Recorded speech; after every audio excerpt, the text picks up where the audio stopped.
جناب علی اصغر کے ذریعے پکارا گیا ہے۔ تو اس کی وجہ کیا ہے؟ وجہ ایسا بندہ جو اللہ کو ناراض کرتا ہے، اللہ سے دور ہو جاتا ہے، لوگوں کی خوشامد کرتا ہے، وہ خسر الدنیا والآخرہ، دنیا میں بھی خسارے میں ہے اور کیا ہے، آخرت میں بھی خسارے میں ہے۔ دیکھو اگر دین کے اوپر مشکل آ جائے تو آپ کی قیمتی ترین چیز بھی ہو تو اس کو قربان کر دو۔ نشترا، آج کا جو پہلا لفظ جو پہلے تکرار نہیں ہوا وہ لفظ ہے اشترا۔ انہوں نے بیچا، انہوں نے خریدا، یہ دونوں معنی میں آتا ہے، بیچنے اور خریدنے کے معنی میں 7 مرتبہ قرآن حکیم میں آیا ہے۔ یہ جو میں بتاتا ہوں اتنے مرتبہ آیا ہے، ہو سکتا ہے کہ انسان غلطی بھی کر سکتا ہے، ہو سکتا ہے آگے پیچھے ہو، لیکن زیادہ 99% یہ ہے کہ 7 مرتبہ ہے۔ پھر اس کے بعد ہے الضلالہ، لفظ جو ہے جو استعمال ہوا ہے اس آیت میں وہ الضلالہ، الضلالہ کے معنی ہے گمراہی، یہ بھی کیا ہے 7 مرتبہ آیا ہے۔ پھر لفظ آیا ہے فما، جو لفظ ہے ما کیونکہ پیچھے گزر چکا ہے، فا کے معنی ہے پس پھر تب، پس پھر تب، بلکہ 2400 مرتبہ یہ آیا ہے، 2400 مرتبہ۔ پھر لفظ اس کے بعد آیا ہے ما، فما جو آیا ہے، ما جو ہے یہ اس کے معنی ہے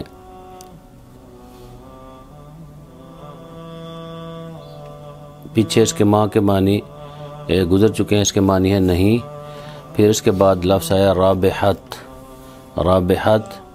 رابحت کے معنی ہے اس سے نفع نہیں، اس نے نفع نہیں دیا، اس نے آپ کو منفعت نہیں دی، اس نے نفع نہیں دیا، رابحت کے معنی۔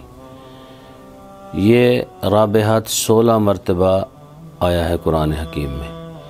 اس کے بعد والا لفظ ہے تجارتہم، تجارتہم، ان کی تجارت یا ان کی خرید و فروخت، تجارت کرنا، ان کی تجارت، یہ کیا ہے 1 مرتبہ قرآن حکیم میں آیا ہے۔ پھر آیا ہے محتدین، ہدایت پانے والے، محتدین ہدایت پانے والے، یہ کیا ہے لفظ محتدین 9 مرتبہ قرآن حکیم میں آیا ہے۔ اب اس آیت کے ترجمے سے پہلے پچھلی آیت کو ہمیں اس کا ترجمہ دیکھنا چاہیے، سمجھنا چاہیے تاکہ اگلی آیت سمجھ آئے گی۔ پچھلی آیت میں ہم نے کہا تھا وَإِذَا لَقُوا الَّذِينَ آمَنُوا قَالُوا آمَنَّا، اور جب وہ ملاقات کرتے ہیں الذین آمنوا، ان لوگوں کے ساتھ، الذین لوگ، آمنوا ایمان والے لوگوں کے ساتھ، تو قالوا کہتے ہیں آمنا ہم ایمان لے آئے۔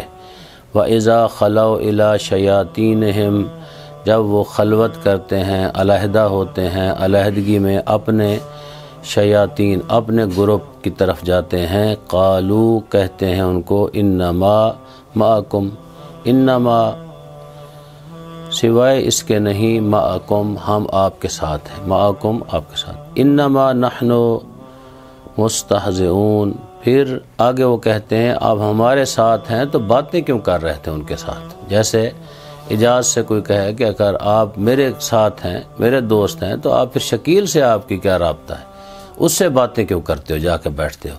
تو آگے سے یہ کہتے ہیں سوائے اس کے نہیں، ہم تو مذاق کرتے ہیں شکیل کے ساتھ جا کے، اس کے ساتھ ہمارا رابطہ نہیں ہے۔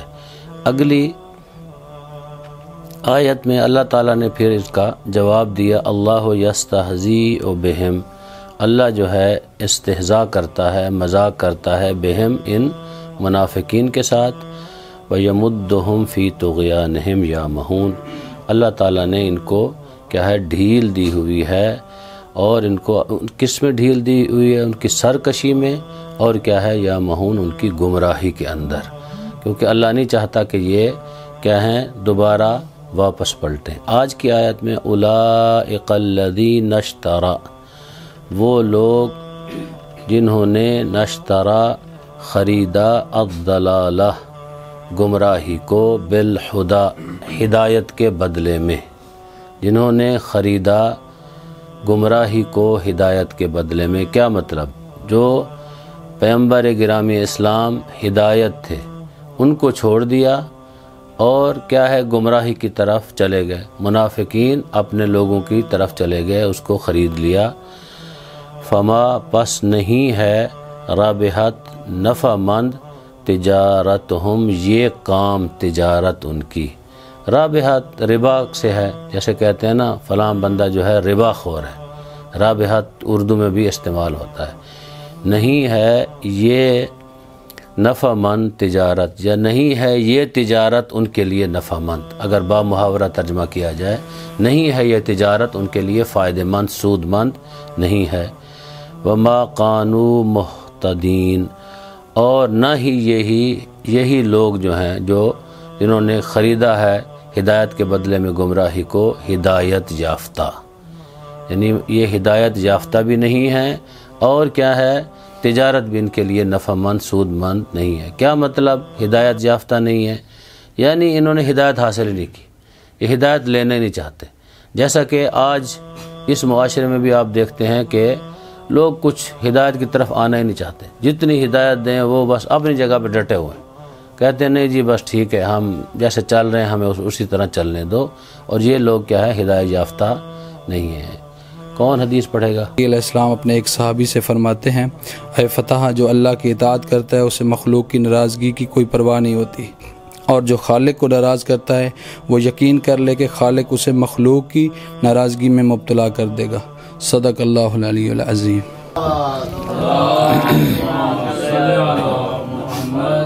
اور ماشاء اللہ 3 حدیثیں ہو گئی ہیں، 2 کے بارے میں ہم بات کرتے ہیں۔ پہلی جو نے کہا کہ وہ بندہ کہ جس کے ہاتھ، زبان اور اس کے اعضاء و جوارح سے کسی کو اگر تکلیف ہوتی ہے تو مسلمان نہیں ہو سکتا، لہذا مسلمان اسے کہتے ہیں کہ جس سے کسی کو تکلیف نہ ہو، کوئی بندہ یہ نہ سمجھے کہ اس نے ہمیں تکلیف پہنچائی ہے۔ مسلمان کا کردار جو ہے مسلمانوں جیسا ہونا چاہیے۔ دوسری حدیث میں کہا گیا ہے کہ بعض بندے لوگوں کی رضایت چاہتے ہیں، یعنی ان کو ناراض نہیں کرنا چاہتے، ان کی ناراضگی کو مول نہیں لینا چاہتے، لیکن اللہ کی ناراضگی کو مول لینا چاہتے ہیں۔ تو یاد رکھیں کہ لوگوں کی ناراضگی وقتی ہوتی ہے۔ اگر آپ کا میں نے شاید مرحوم مولانا صفدر حسین صاحب رحمۃ اللہ علیہ کا ایک قول طالب علم کے لیے نقل کیا تھا، وہ اسی حدیث کا ترجمان ہے۔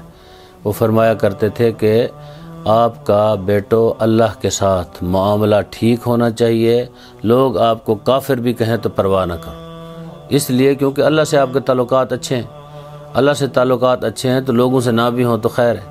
لوگوں نے تو کوئی دنیا میں بڑا صلہ بھی دے دینا ہے تو آپ کو شاباش دے دینی ہے، یا کوئی 4 پیسے دے دیں گے، یا پھر کیا کریں گے کسی نوکری پہ آپ کو رکھ دیں گے، اس کے علاوہ کچھ نہیں کر سکتے۔ نہ تو وہ آپ کو صحت دے سکتے ہیں، نہ آپ کو وہ یہ جسم انہوں نے عطا کیا ہے، نہ وہ جنت کے مالک ہیں آپ کو جنت دے سکتے ہیں۔ تو لہٰذا خدا کی ناراضگی اگر ہو جائے تو پھر انسان کے لیے اور کوئی ٹھکانہ نہیں بچتا۔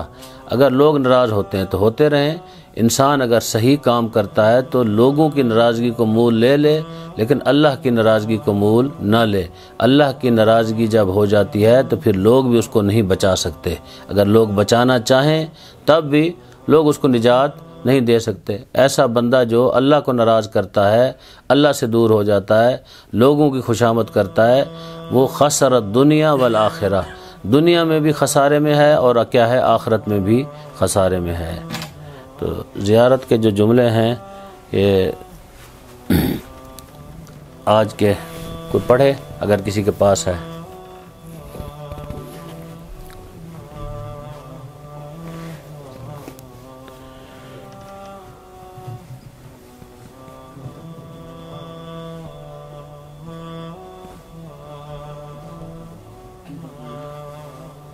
آج کے جو جملے ہیں یا مولا یا ابا عبداللہ، اے ہمارے آقا یا ابا عبداللہ، اے حضرت عبداللہ کے والد گرامی۔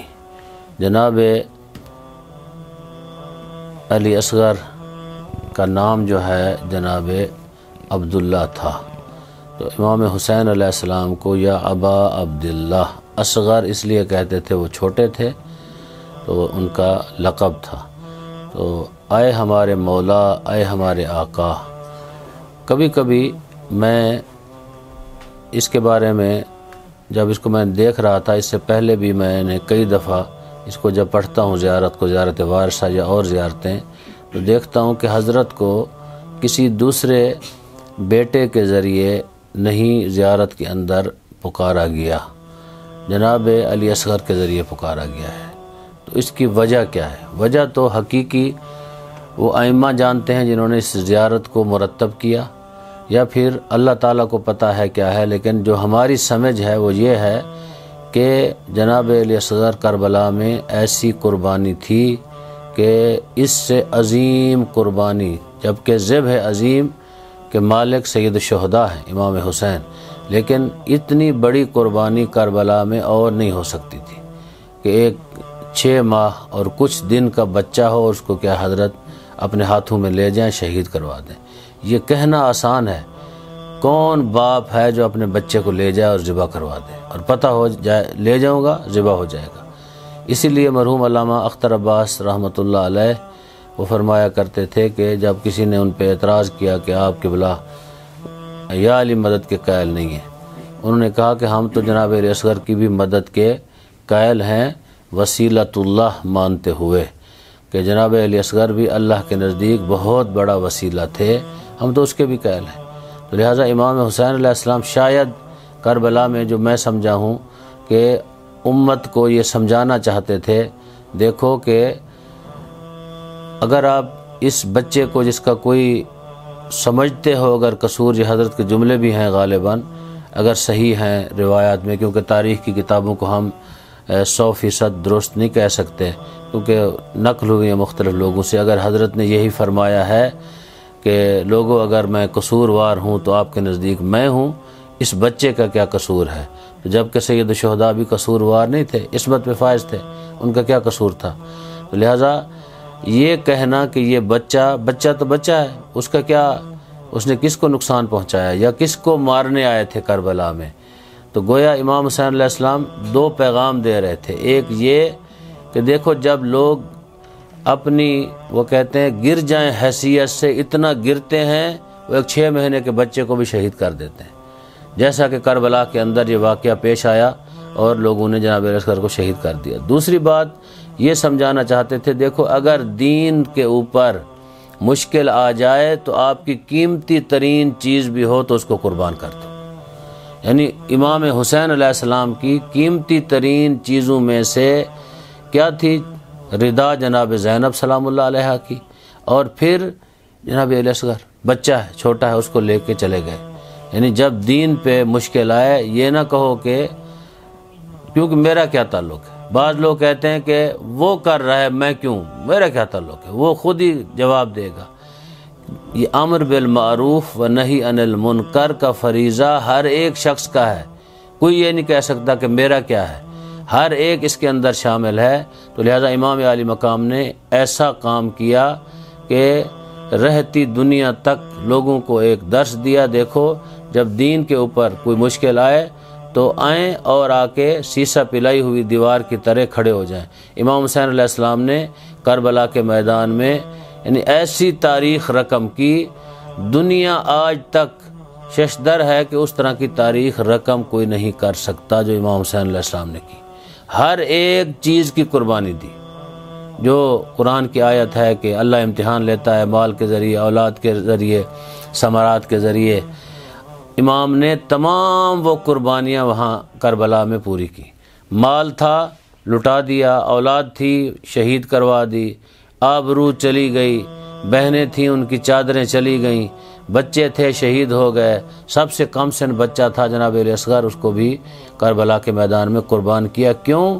دین مبین اسلام کے لیے۔ اسلام اتنی وقعت رکھتا تھا امام حسین علیہ السلام کے نزدیک، کیوں نہ رکھتا ہوتا، کیونکہ امام اسی گود میں سید الشہداء نے پرورش پائی ہے، جس گود میں ایک طرف امام حسین علیہ السلام ہوتے تھے، ایک طرف قرآن کھول کے پیغمبر تلاوت کرتے تھے۔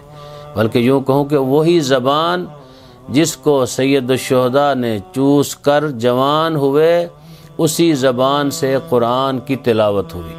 وہی زبان، ایک ہی زبان تھی، تو امام حسین علیہ السلام نے پیغمبر گرامی اسلام کو گویا، میرے اپنے الفاظ ہیں یہ، کہ گویا زبان دے دی تھی کہ میرے جد آپ پریشان نہ ہوں، جب بھی قرآن کے اوپر کوئی حملہ کرے گا، اسلام کے اوپر حملہ کرے گا، یہ تیرا بیٹا اس حملے کا جواب دے گا۔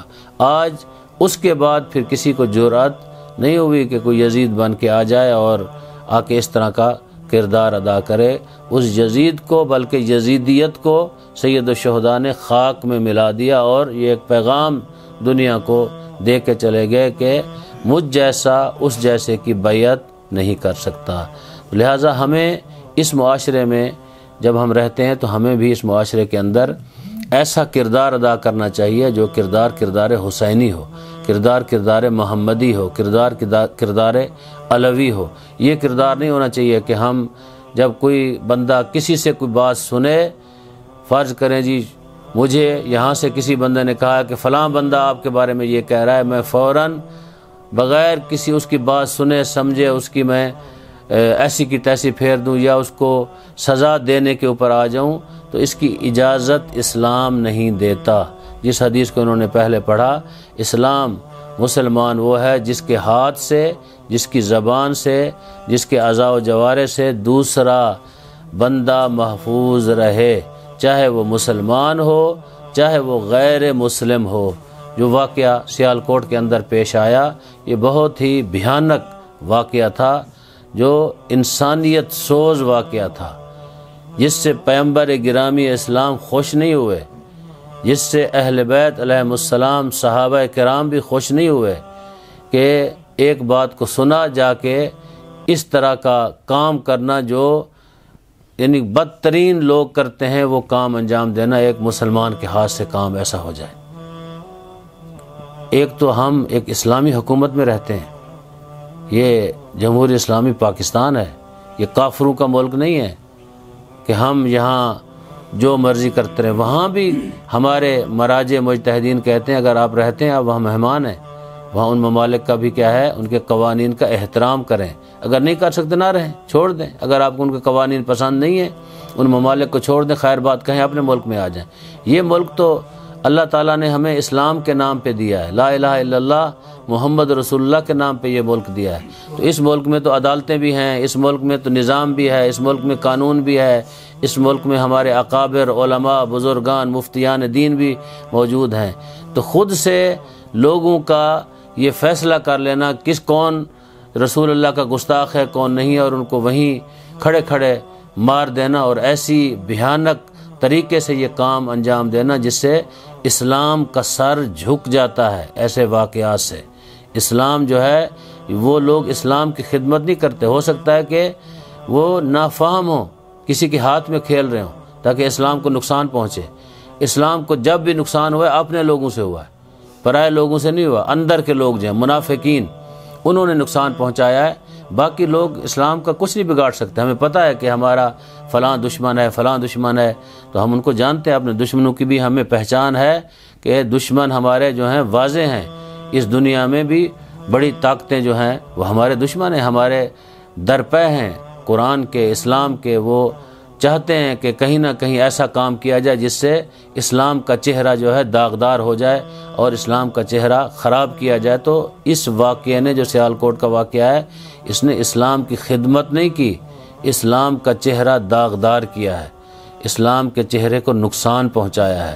لہٰذا جو لوگ اس کام میں گئے ہیں، پہلے تو میں توقع کرتا ہوں، میں آپ لوگ جو بیٹھے ہوئے ہم کتنے نیک ہیں، پہلے ہم اپنے کردار کو دیکھیں۔ کتنے لوگ ہیں جو اس واقعے میں شریک ہوئے ہیں، وہ نماز تہجد پڑھتے تھے، کتنے لوگ ہیں جو نمازی تھے 5 وقت کے، کتنے لوگ ہیں جو جھوٹ نہیں بولتے تھے، کتنے لوگ ہیں جن کا کردار اچھا تھا، کتنے لوگ ہیں ان کی گفتار اچھی تھی. پہلے ہم اپنی کردار سازی کریں، ہم اپنے آپ کو نیک بنائیں، ہم اپنے آپ کو اچھا بنائیں. پیغمبر گرامی اسلام صلی اللہ علیہ وآلہ وسلم کہ فرزند کا فرمان ہے امام جعفر صادق علیہ السلام کا کہ آپ کے عمل سے لوگ آپ کی طرف آئیں، اسلام کی طرف. آپ کا کردار ایسا ہونا چاہیے لوگ آپ کو دیکھیں مسلمان ہو جائیں. آپ کا کردار جب اچھا نہیں ہوگا تو لوگ آپ کے کردار ان باتوں کو دیکھ کے جو مسلمان ہونا چاہتے ہیں وہ بھی مسلمان نہیں ہوں گے. تو لہٰذا اس طرح کے واقعات ایسے ملک میں جہاں اسلامی حکومت ہو، جہاں قانون ہو، جہاں ساری چیزیں موجود ہوں، تو میں سمجھتا ہوں کہ یہ یعنی ہماری قوم ملت کی اخلاقی پستی کا ثبوت ہے کہ ہم اخلاق کی طور پر اتنے گر جاتے ہیں کہ ہم اس طرح کے واقعات یعنی ہمارے ہاتھوں سے انجام پا جاتے ہیں. اور جہاں ہمارے بہت بڑے بڑے علماء، مفتیان دین، اہل سنت میں بھی بہت بڑے علماء موجود ہیں، ہمارے اندر بھی بڑی شخصیات جس طرح حضرت آیت اللہ حافظ سید ریاض حسین نجفی حفظہ اللہ، علامہ شیخ محسن نجفی حفظہ اللہ، علامہ سید ساجد علی نقوی، اور اسی طرح کی اور بہت بڑی شخصیات پاکستان کے اندر علماء اکابر موجود ہیں. کیونکہ سب کے نام لینا مقصد نہیں ہے میرا. تو جب یہ شخصیات ہوں، ہمیں ان کی طرف، اگر ہمارے لوگوں سے بھی یہ اس طرح کا کام وہ بھی ملوث تھے تو میں ان کو بھی کہتا ہوں کہ جب آپ کے بڑے موجود ہیں ہم ان سے رجوع کریں، بتائے تو صحیح یہ بندہ اس طرح ہے، ہم کیا کر سکتے ہیں، ہمارا وظیفہ کیا ہے. آپ کے بڑے آپ کو کیا گائیڈ لائن دیتے ہیں، کیا کہتے ہیں، کس طرح آپ اس کام کو انجام دیں. تو ہمیں پھر اپنے بڑوں کی بات کو سننا چاہیے، دیکھنا چاہیے، نہ کہ ہم اپنے آپ کو خود ایسے کاموں میں ملوث کریں جس سے خود اللہ ناراض ہو جائے. اللہ قرآن حکیم میں اگر ہم مسلمان ہیں تو اللہ انسان کی بات کرتا ہے، انسانیت کی بات کرتا ہے، کہتا ہے کہ ایک انسان کا قتل پوری انسانیت کا قتل ہے. اللہ کہتا ہے ایک انسان کو بے گناہ، وہاں انسان کے ساتھ اللہ نے کسی مسلم لفظ کو نہیں لگایا، شیعہ سنی کو نہیں لگایا، فقط انسان، ایک انسان کا قتل پوری انسانیت کا قتل ہے. ایک انسان کو زندگی عطا کرنا، بچانا ایسا ہے جیسے پوری انسانیت کو آپ نے زندگی عطا کی ہے. تو ہم ایسے بھیانک واقعات آئے دن ہمارے ملک میں جو انجام پاتے ہیں دیکھتے ہیں تو افسوس ہوتا ہے. اس میں میں حکمران سے بھی کہوں گا کہ وہ بھی متوجہ ہوں کہ کیوں اس طرح کے واقعات پیش آتے ہیں، کیوں لوگوں کے اندر اس طرح کی ان کی ذہنیت بن گئی ہے. ہمیں ایک دفعہ اپنے اوپر نظر ثانی کرنی چاہیے، خصوصاً ہمارا جو میڈیا ہے اس کو بھی دیکھنا چاہیے کہ ہم کیوں اس طرف جا رہے ہیں، ہم کیوں اخلاقی پروگرام کیوں نہیں کرتے، ہم کیوں اس طرح کے متشددانہ پروگرام کرتے ہیں، لوگوں کو لاتے ہیں، بٹھاتے ہیں، اس طرح کے فتوے ان سے لیتے ہیں. ہم اخلاقی پروگرام کریں، بزرگان سے، اہل سنت میں بھی بزرگان موجود ہیں، ہمارے مکتب کے اندر بھی بزرگان موجود ہیں، ان سے رجوع کر کے تو ایسے پروگرام رکھے جائیں جس سے لوگوں کو دین کی طرف لایا جائے، تاکہ دین کا حقیقی چہرہ جو ہے لوگوں کے سامنے آئے اور لوگ اس سے استفادہ کریں. میری دعا ہے کہ اللہ تعالیٰ جو ہے ہم سب کو اس طرح کے حادثات، واقعات سے بچنے کی توفیق عطا فرمائے. ہم حقیقی طور پہ پیغمبر گرامی اسلام کے مدافع اور پیغمبر گرامی اسلام کے چاہنے والے، کون مسلمان ہے جو پیغمبر گرامی اسلام کی اہانت، توہین کو برداشت کرتا ہے؟ تو ہمیں اللہ ان حقیقی مسلمانوں میں سے قرار دے. ہمیں اللہ تعالیٰ پیغمبر گرامی اسلام اور اہل بیت علیہم السلام اور اہل بیت علیہم السلام کے پیروکار، پیغمبر گرامی اسلام کے پیروکار جو صحیح پیروکار ہیں ان میں ہمارا اللہ تعالیٰ شمار فرمائے. اور میری دعا ہے کہ جو لوگ ہمارے اس سسٹم میں ہمارے ساتھ تعاون کر رہے ہیں، خصوصاً سب سے زیادہ تعاون ہمارے ساتھ سید علی ذوالقرنین صاحب کر رہے ہیں، اللہ تعالیٰ ان کی توفیقات خیر میں اضافہ فرمائے. اللہ تعالیٰ سے دعا ہے کہ اللہ تعالیٰ ان کی بیٹی، ان کے بھائی، ان کے خاندان کے جتنے لوگ ہیں ان کو جوار رحمت میں جگہ عطا فرمائے. اسی طرح صدیقی برادران، ہمارے بڑے صدیقی صاحب جو کہ مسجد کمیٹی کے بھی ممبر ہیں، اور ہمارے صدیقی جو بھائی مبشر ہیں مانچسٹر میں ہیں ان کو، نور بھائی، اسی طرح شیخ عامر حسن صاحب، زیدی صاحب اور ایک اور مومن نے بھی ہماری اعانت کی ہے اس جو ہمارا سسٹم ہے اس کو چلانے کے لیے. تو اللہ تعالیٰ سے دعا ہے کہ اللہ تعالیٰ ان کے مرحومین مرحومات کو جوار رحمت میں جگہ عطا فرمائے، ان کی توفیقات خیر میں اضافہ فرمائے، ہم سب کی توفیقات خیر میں اضافہ فرمائے. ہمارے علماء، مدرسین مؤسسین جو اس دنیا سے چلے گئے ہیں، بالاخص سرکار محسن ملت کیونکہ ان کی برسی کے ایام ہیں، علامہ قاضی صاحب، اور اسی طرح ہمارے ٹرسٹیز حضرات جو دنیا سے چلے گئے ہیں، سیٹھ صاحب کیونکہ ان کی برسی بھی تازہ گزری ہے، ان سب کو اللہ جوار رحمت میں جگہ عطا فرمائے، ان کا مقام عالی ہے، اللہ متعالی فرمائے۔ ہماری دعا ہے کہ اللہ تعالیٰ وہ لوگ جو جن کا نام لینے والا کوئی نہیں، جن کا تذکرہ کرنے والا کوئی نہیں، جو دنیا سے چلے گئے ہیں، ایمان پہ تھے، اللہ تعالیٰ سب کی قبروں کو پیغمبر گرامی اسلام کے نور سے منور فرمائے۔ ہماری دعا ہے کہ اللہ تعالیٰ وہ لوگ جو لوگ پریشان ہیں، کسی مشکل میں ہیں، اللہ تعالیٰ ان کی مشکلات کو حل فرمائے۔ ہمارے بارے میں آقا امام زمانہ کا ظہور فرمائے، ہم سب کو امام کے آوان و انصار میں سے قرار دے، ہم سب کو قرآن حکیم پڑھنے، سمجھنے، اس پہ عمل کرنے کی توفیق عطا فرمائے۔ محشر کے دن قرآن حکیم رسالت مآب کو ہمارے لیے شفیع قرار دے۔ میرا اللہ سوائے اپنی ذات کے ہمیں کسی کا محتاج نہ فرما۔ آخر میں آپ لوگوں سے التماس ہے، جن لوگوں کا ہم نے تذکرہ کیا ان کے مرحومین مرحومات کے لیے، بالاخص علی ذوالقرنین صاحب کے بھائی کیونکہ تازہ دنیا سے گئے ہیں، ان کے اصال ثواب کے لیے، اور باقی مومنین جن کا تذکرہ ہر روز ہم کرتے ہیں ان کے مرحومین مرحومات، اپنے اپنے مرحومین مرحومات، علماء، شہداء اور ٹرسٹی حضرات جو دنیا سے چلے گئے ہیں، اور جامعہ کی جس نے بھی مدد کی ہے، جب بھی کی ہے، ان کے مرحومین کے لیے سورہ فاتحہ۔ بسم اللہ الرحمن الرحیم، الحمدللہ رب العالمین، الرحمن الرحیم، مالک یوم الدین، ایاک نعبد و ایاک نستعین، اہدنا الصراط المستقیم، صراط الذین انعمت علیہم غیر المغضوب علیہم ولا